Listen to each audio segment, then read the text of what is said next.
জল যেমন সব পাত্রে ধারণ ক্ষমতা রাখে, মেয়েরাও সেম। মেয়েরাও নিজেকে সব জায়গায় মানিয়ে নিতে পারে। হ্যালো সবাইকে, নমস্কার। যে যেখান থেকে দেখছেন, আরেকটি নতুন ব্লগে সবাইকে অনেক অনেক স্বাগতম। সবাই কেমন আছেন? আশা রাখছি সবাই ভালো আছেন, আমরাও ভালো আছি। প্রতিদিনকার মতো আজকেও আপনাদের সাথে শেয়ার করতে চলে এলাম আমার সকালবেলার যে কাজগুলা, সেগুলাই।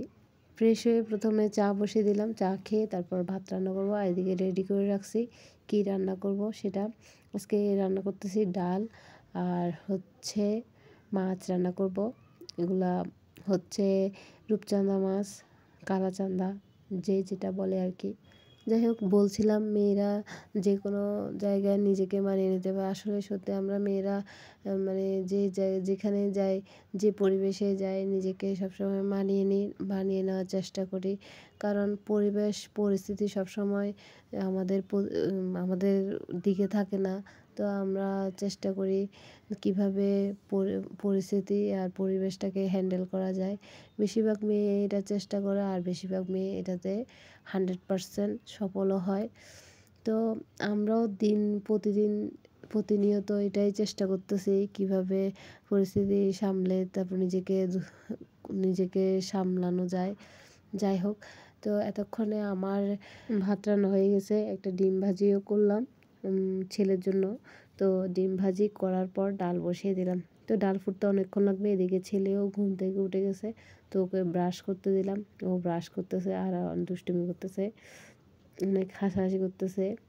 এই হাসিটার জন্য মানে সব কিছু ছাড়তে রাজি আছি। এই হাসিটা চাই, সারা জীবন থাকুক। সবাই আশীর্বাদ করবেন আমার ছেলে যেন সুস্থ থাকে, আর বেশিরভাগ ও অসুস্থ থাকে। সেজন্য ও যখন একটু দুষ্টুমি করে, কিছুই বলি না এখন। খারাপ লাগে যখন দুষ্টুমি করে না, অসুস্থ হয়ে গেলে ঘরটা একদম নিরিবিলি হয়ে যায়। তো দেখা যায় তখন একটু শান্তি লাগতেছে না, ভাল লাগতেছে না।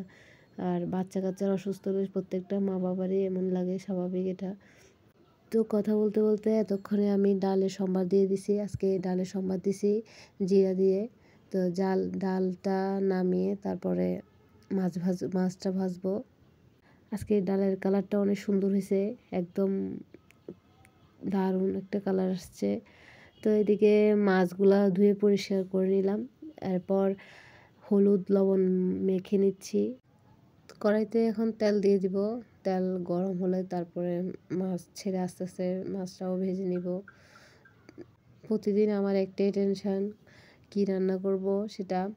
তো যাই হোক, ডিসাইড করে নিই একটু ভেবেচিন্তে, তারপরে যেটা মাথায় আসে সেটাই রান্না করি।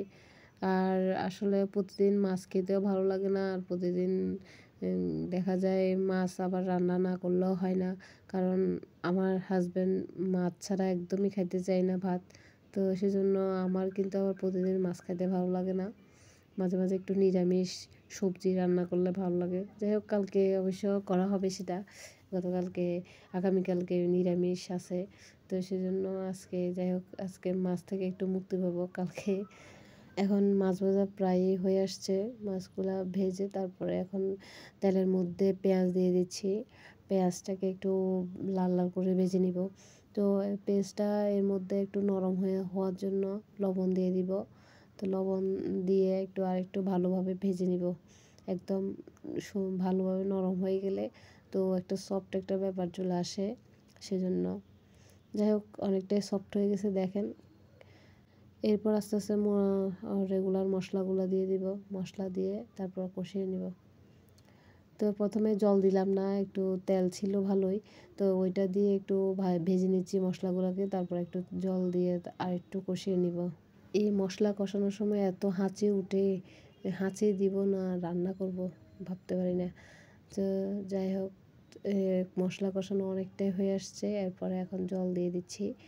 জল একটু ফুটে উঠলে তারপর মাছগুলো দিয়ে দিব। মাছটা একটু রান্না করে তারপরে নামিয়ে রাখবো। এখন অনেকটা হয়ে আসছে, দেখেন কি অবস্থা। রান্না করতে করতে সকাল থেকে স্নান হয় নাই। তো রান্না বান্না শেষ করে এখন স্নান করব। তো এখন রান্না প্রায় শেষ, এখন নামিয়ে নিচ্ছি। সবাই ভালো থাকবেন, টাটা।